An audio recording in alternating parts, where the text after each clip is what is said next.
పెద్ద నోట్ల రద్దుతో దేశంలో చాలా మంది అవస్థలు పడుతుంటే మున్సిపాలిటీలు మాత్రం పండగ చేసుకుంటున్నాయి.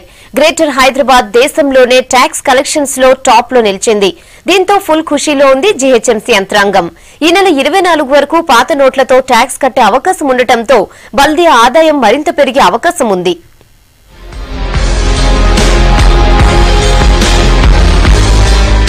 పాత నోట్ల రద్దుతో గ్రేటర్ హైదరాబాద్ మున్సిపల్ కార్పొరేషన్ పంట పండింది. పాత నోట్లతో పన్ను వసూళ్లలో జీహెచ్ఎంసీ దేశంలోనే అగ్రస్థానంలో నిలిచింది. దేశంలోని మొత్తం 22 ప్రధాన నగరాలతో పోలిస్తే 188 కోట్లు వసూలు చేసిన జీహెచ్ఎంసీ టాప్ లో ఉన్నట్టు కేంద్ర ప్రభుత్వం ప్రకటించింది. పాత నోట్లతో జరిగిన పన్ను వసూళ్లను కేంద్ర పట్టణాభివృద్ధి సంస్థ సమీక్షించింది. నవంబర్ నెలలోనే జీహెచ్ఎంసీ మూడింతల ఆదాయాన్ని పొందడంపై ప్రశంసలు కురిపించింది.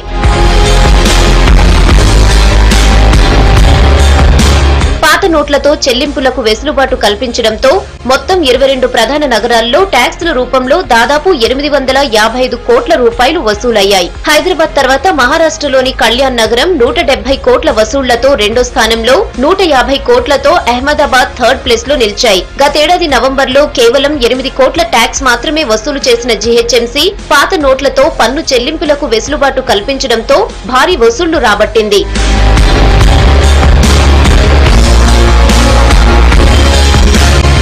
దేశంలోని ఇతర ప్రధాన నగరాలైన చెన్నై 76 కోట్లు, కోయంబత్తూర్ 49 కోట్లు, భోపాల్ 25 కోట్లు, నాగ్పూర్ 23 కోట్లు, గౌహటి 8 కోట్లు, లక్నో 12 కోట్లు వసూలు చేశాయి. ఏపీలోని ఏ ప్రధాన నగరాలు కూడా పన్నుల వసూళ్లలో గ్రేటర్ హైదరాబాద్ కు దరిదాపుల్లో రాలేదు. కాకినాడ 20 కోట్లు, విశాఖపట్నం 15 కోట్లు, విజయవాడ 12 కోట్లు, గుంటూరు 6 కోట్లు, తిరుపతి 4 కోట్లు మాత్రమే ట్యాక్స్ వసూలు చేసినట్టు కేంద్రం ప్రకటించింది.